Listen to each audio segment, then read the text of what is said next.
Welcome to Entertain You. We are a radio program brought to you in partnership with the Sarasota County Film and Entertainment Office, the amazing Society Bites radio program, and the Radio Ear Radio Network, which goes around the world. And my name is Jeannie Corcoran. I'm your friendly Sarasota County Film Commissioner, and I bring you amazing creative guests as well. They are in all forms of media and entertainment, and they range from writers and producers to directors and actors and novelists and artists and other creative people. And my guest today probably has a whole lot of those adjectives following his name. It's Frank de Cesare. And Frank is a friend of mine who I met when he did a documentary a couple of years ago about blacksmiths. So Frank, welcome. Thank you, Jeannie. It's so nice to see you here. It's nice to see you. And if I recall, I hunted you down because I read about your blacksmith documentary winning an award and that you were from Sarasota. Yes, you and I connected. I think it was after Blacksmith won the Special Jury Remy Award at World Fest, and that's how we connected. I find out there's this award-winning filmmaker right here in Sarasota that I hadn't met, so of course I have to reach out and track you down like a bloodhound and drag you in to sit and talk and find out all about you. And you've been interesting ever since. Oh, thank you. Yes. I like to think of myself as an interesting guy. How is your blacksmith video now, or your documentary? Where is it? And tell me the correct title of it. Well, it's called Blacksmith. Mm-hmm. Imagine that.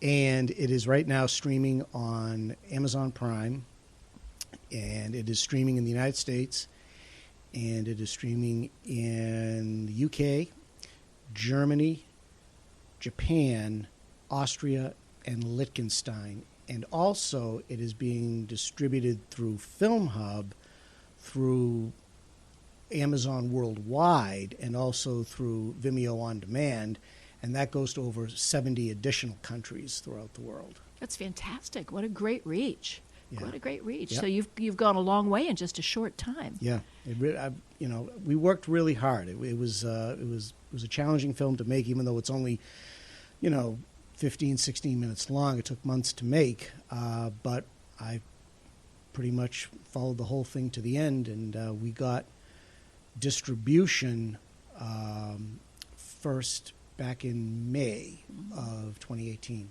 It's been in distribution ever since. So it's been a busy 2 years. It certainly has, yes. What possessed you, or what inspired you, or what just made you curious about the subject of a blacksmith? Well, the story of Blacksmith is very, very long, and it's very convoluted, so I'm going to try and give you the Cliff Notes version of it. Although, let me say, I've seen it. I think it's remarkable how atmospheric it is and how much you feel the environment of it, the world of the blacksmith. I mean, you feel hot and sweaty just watching that thing. And I think some of the other reviews that I have read say much the same. You feel as if you're in their world. Well, that was my goal. And Blacksmith is in the tradition of what they call poetic documentary or process documentary. It is not a how-to video for anyone out there in the sound of our voices. This is something that will make you think and feel and experience rather than learn how to do blacksmithing. It's not that. Yeah, there's no voiceover, there's no narrative. We did a separate video that you can see for free on YouTube called Fire and Steel, and that's actually my 4-minute interview with Rob Flurry, who is the subject of Blacksmith. He is the resident blacksmith at the Spindletop Gladys City Boomtown Museum, which is on the campus of Lamar University. Can you say that 3 times fast? You should have seen me when I was doing the on-camera, the portion of the video. The outtakes are hysterical because I kept mispronouncing the name of the museum. It is a mouthful. But yeah, Rob is the main subject. He's been blacksmithing for well over 40 years. And yes, it is very atmospheric. And to get back to your initial question of what possessed me to tackle blacksmithing is I've been a photojournalist for many years, and for a while I was doing photo blocks for a local newspaper in Lake Charles, Louisiana, for the American Press. And my editor at the time was Pamela Seal, a wonderful person. And she would just have me go out and find subjects and do like a mini photo block, which is, I guess, it's sort of a mini photo essay. Mm-hmm. That's how I would describe it. I'm a big Gene Smith fan, and I just jumped on this particular opportunity. But it would be up to me, though, to go out and find these subjects. And I always wanted to photograph something that was very, very atmospheric. And I always thought that blacksmithing was pretty cool and pretty neat. So I figured between the smoke, between the fire, between the hot iron. The noise. Well, we'll get to the noise a little later. later. The percussion of it all. Yeah. And, I thought it would be a really good topic. The problem was I couldn't find anyone. The blacksmiths aren't like they were 100 years ago. There was one on every corner. Or a community would not survive. Exactly. Every community had a blacksmith because every community relied on horses or their own feet for transportation of not only of themselves but goods and services. This is long before craftsman was ever around. You had to make your own tools. It was really a much different world 100, 125 years ago, obviously, than it is today. But what happened was this idea was in the back of my mind, and the film was inspired by an old film from the 50s called Glass, G-L-A-S. And you can actually see this film on YouTube as well. It was by a Dutch filmmaker by the name of Bert Hanstra. And I believe it won the Academy Award for Best Short Film in 1958. Wow. And it is an extraordinary film. I saw this film years ago when I was student teaching. That was in my former life. And the film really had an impact on me. I think it's gorgeous. It's so beautifully done. And I always wanted to do something similar to that. But I thought, well, why not do it with blacksmithing? You've always wanted to do this photo block. Why not turn it into maybe a short film? But again, the problem was I didn't know any blacksmiths. And had you ever done a film? No, Blacksmith is my first film. I had shot photos years prior to that. I bought my first camera when I was 11. I saved up my allowance, but it was an old 110 camera that they had back in the 70s and the 80s. I'm showing my age. But what happened was I left the newspaper, did a little bit of television, and then I was on assignment for U.S. News and World Report to cover Beaumont, Texas. And during that time, I had to research the city to see what was Beaumont like, what did what can you do there, And in my research, I discovered the Spindletop Gladys City Boomtown Museum. Okay? Oh, you say that so well. I have plenty of practice, Jeannie. A rubber baby buggy bumper. I'm impressed. But in any event, yes, I saw it online, and the reason why I decided to go there is because they actually have a replica of the Lucas Gusher where oil was discovered in Texas, and they set it off, and instead of oil going off, it's water, and they do it every once in a while. And I thought this would make a really cool video to add to my story, because the editor wanted a cinematograph. Why, I don't know. I don't think they ended up using it, but I decided to go and film it. And when I was there, I got all the shots I needed, and I decided I have some time to kill. I'm going to go into the gift shop. And I walk in, and here's this guy. He's about 5'4", 5'5". He's stocky. He's got a mohawk. He just looks like a minotaur. Yeah, I mean, he looked like a tough dude. And I walked in, and I got probably a tweed sport jacket on. Okay, I looked the complete opposite of him, but I introduced myself to him. I said, "Hi, I'm Frank DeCesare." And he said, "Oh, hi, I'm Rob Fleury." I said, "Well, do you work here?" He goes, "Yeah." I goes, "What do you do?" He goes, "I'm the resident blacksmith."